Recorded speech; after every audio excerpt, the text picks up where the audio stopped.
Chapitre 1, célèbre chasse au trésor de l'histoire. Tout au long de l'histoire, d'innombrables chasses au trésor ont captivé l'imagination des aventuriers et des historiens.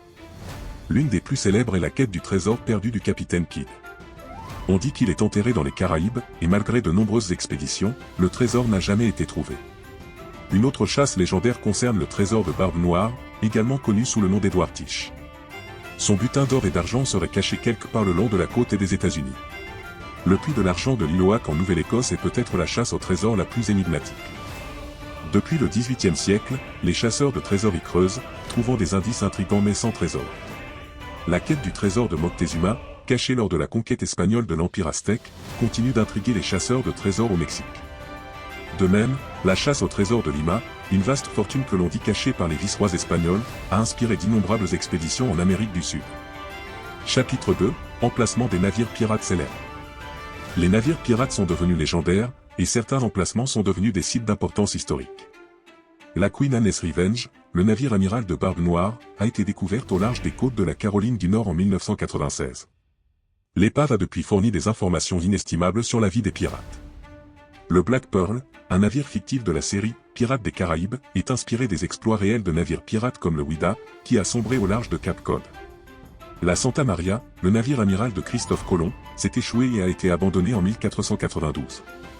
Son emplacement exact reste un mystère, bien que certains pensent qu'il se trouve au large des côtes d'Haïti.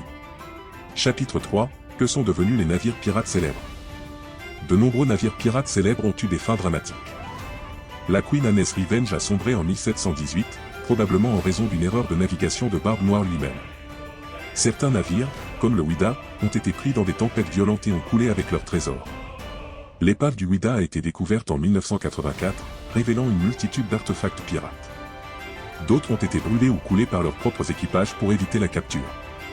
Par exemple, le Adventure Galley, commandé par le capitaine Kidd, a été délibérément coulé au large de Madagascar. Chapitre 4, trésors des navires pirates célèbres. Les navires pirates étaient connus pour les trésors qu'ils transportaient. L'or, l'argent et les bijoux étaient les trésors les plus courants, souvent pillés sur des galions espagnols ou des colonies côtières. Le Ouida, par exemple, est estimé avoir transporté 4,5 tonnes d'or et d'argent lorsqu'il a sombré. D'autres navires, comme la Queen Anne's Revenge, transportaient une grande quantité d'artefacts qui fournissent un aperçu de la vie des pirates, y compris des armes, des outils de navigation et des objets personnels. Chapitre 5, légende des navires pirates célèbres. Les légendes entourant les navires pirates sont aussi captivantes que les navires eux-mêmes.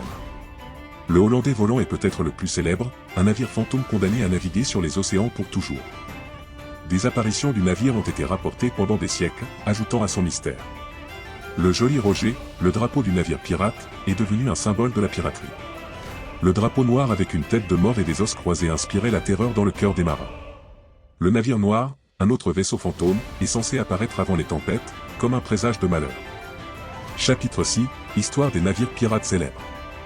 L'âge d'or de la piraterie s'étend du XVIIe au XIXe siècle. Au XVIIe siècle, la piraterie prospérait dans les Caraïbes, avec des pirates célèbres comme Henry Morgan qui pillaient les territoires espagnols. Le XVIIIe siècle a vu l'ascension de pirates comme Barbe Noire et Bartholomew Roberts, qui terrorisaient l'Atlantique et les côtes américaines. Au XIXe siècle, la piraterie a commencé à décliner en raison de l'augmentation des patrouilles navales et de l'établissement de gouvernements coloniaux. Cependant, les légendes et le folklore des navires pirates continuent de nous fasciner aujourd'hui. Des trésors qu'ils transportaient au mystère entourant leur destin, les navires pirates restent un symbole d'aventure et d'intrigue. Leurs histoires, à la fois réelles et fictives, ont laissé une empreinte indélébile sur notre patrimoine culturel, nous rappelant une époque où les mers étaient gouvernées par des aventuriers intrépides et redoutables.